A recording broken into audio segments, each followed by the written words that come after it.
All right, what's up, my friends? It's been a little bit. Today is a kind of a wacky video, but it's one that I'm getting a lot of personal enjoyment out of, and I think that if I'm going to the things that really make this channel and make photography for me, it's getting personal enjoyment out of this kind of stuff. So one of the things I've always wanted to do, obviously, if you follow the channel for a while, you've seen a lot of film stuff. Right behind me, you see a lot of film cameras. There's another, like a Hasselblad back there. I love shooting film. My entire fridge right next to me right here, the only reason I have it is to keep my film fresh. So, but one of the things I've never done actually is shoot like motion picture film. Not that it's going to be motion picture, but I've never actually shot Super 8 or Super 16. Other than borrowing a friend's camera, you know, while they're using it and just shooting a few seconds or whatever. So one of the things that I've been considering lately is this whole setup. And I saw this on a video by, I think it was Jevin Dovey did a video. And when I got this little thing, just as like a little viewfinder for my FX3, just as a way to have a different, I guess, experience while using the camera. And then it started to sort of remind me of those viewfinders of 16mm cameras and 8mm cameras. And as I kind of flipped it up like this, I realized, oh, that kind of almost reminds me of like a Bolex or something. And so I started to think about it, and I realized that if you kind of cropped into the middle of a full frame sensor, obviously you're going to get like a Super 35 sensor, something in that kind of realm, basically. I realized that if I stuck a tripod or something small on the bottom like this, I'd be able to rig it up in a way that felt a lot more like one of those Bolexes or Super 16 cameras, Super 8, stuff like that, than having it horizontally like this. When I put the thing on, it just didn't feel right. And then also, as I was filming with it, it wasn't really giving me the vintage look because I was getting a super high resolution, full frame 4K image. So cropping into the sensor a little bit and then adding a little bit of grain and halation, everything like that, made this whole system really, really interesting. The other thing that I'd started to do to make it a little bit less of a ultra sharp, modern kind of look as well was a lot of the time I was stopping down to something like f5.6 or f8. I found that to be just super helpful as well. Decided just not to add a bunch of stabilization and tried not to overly try to like keep everything as stable. But I feel like I haven't been this inspired by a video setup specifically since I got the FX3. And there's just something about the form factor as well as the image that you get out of it that has just been really cool.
So between the form factor, the experience, all that kind of stuff. It's been a really, really fun little tool here.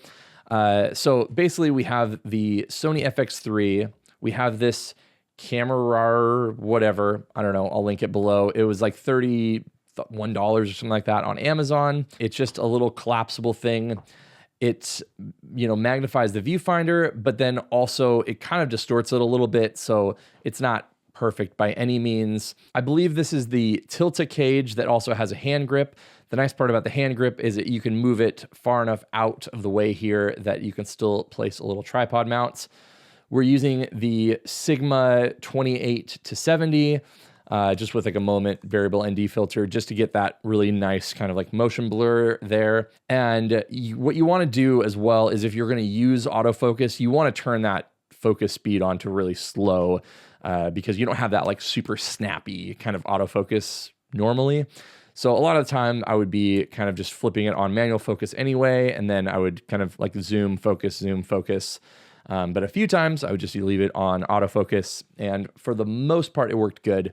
But then the other kind of like secret goodness to this is this little Sony hand grip. And the nice thing about it is it's small enough that I can still access my SD card ports and, well, not port, but like SD card section here. I can also use the clear image zoom with the little rocker here, or I could actually control the power zoom on my 16 to 35 if I wanted to. The other nice thing is you have the photo button, which doubles as kind of the shutter button. So if you do need to refocus something for some reason, it'll give you your autofocus right there. And then the movie button is just the record button. So you can do most of your controls from this little Bluetooth handle. I believe there's some other companies that might make another one. So I'll link this one as well as if I can find any other decent ones below that seem like they work. But overall, just the idea that you can toss a camera like this on. This camera specifically doesn't have a viewfinder, so having this viewfinder not only helps because I don't have one, but also just kind of sticks off the body a little bit and kind of gives you that nice, I don't know, the look that makes it seem like it's supposed to be there. So pardon me scooting back a little bit, but here's kind of like what this whole experience looks like. And I don't know, there's just something about it that felt really, really fun, really cool, and felt obviously not like I was shooting a film camera, but about as close as I could get to that kind of experience, never having really used one that much. So people that have, actually shoot like a Bolex or something like that are going to like roast me in the comments. But I think for a lot of us that already have 99% of this equipment or whatever, you could obviously do this with another kind of camera as long as you had some sort of L bracket or something. But this, particularly if you have the FX3, the FX30, with this little side grip here, the cage that has this little side section, it allows you to still get in there. You don't have an extra bump up here. And then this handle just fits so perfectly on there.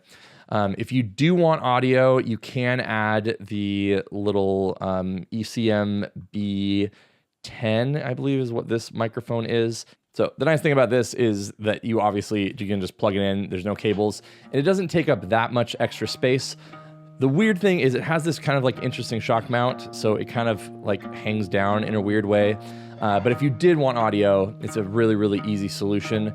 So obviously it's not perfect. And I think the thing though is in that particular use case where it was just, we went up to a family cabin for Father's Day and, had my kids and my nieces up there, and having something like that just felt very reminiscent of, what like a home movie from the 60s, 70s would have been like.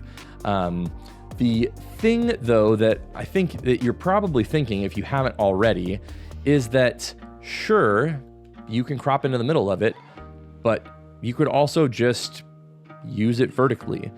So what I've done is, while doing this whole thing, I just shot it all vertically. But the thing is, if you want, you can kind of dual use this thing. So you can get a higher resolution full 9x16 for social media if you want, as well as sticking the little frame line guide things in here to use for your actual video. But then you actually have the full 9x16 thing, so you can deliver to a client a much larger thing that would fit better on social media. but then you also can crop into the middle, still get a slightly higher than full HD video file out of this. And obviously you can crop to whatever aspect ratio you want. You can go 16:9, you can go 4:3, you can go 3:2, whatever thing you want to specifically try to emulate. But overall, it's been a really fun thing. And honestly, I'm been thinking about wanting to go film a wedding this summer, just because I don't do a lot of filming for weddings. Obviously, I photograph them.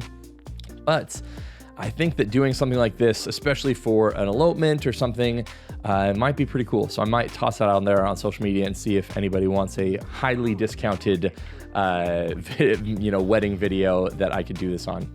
So thanks so much for watching. If you want to learn more about the FX3 or about specifically the 28-70, you can check the FX3 video out up here, the 28-70 video out up here, and I'll see you all on the next one.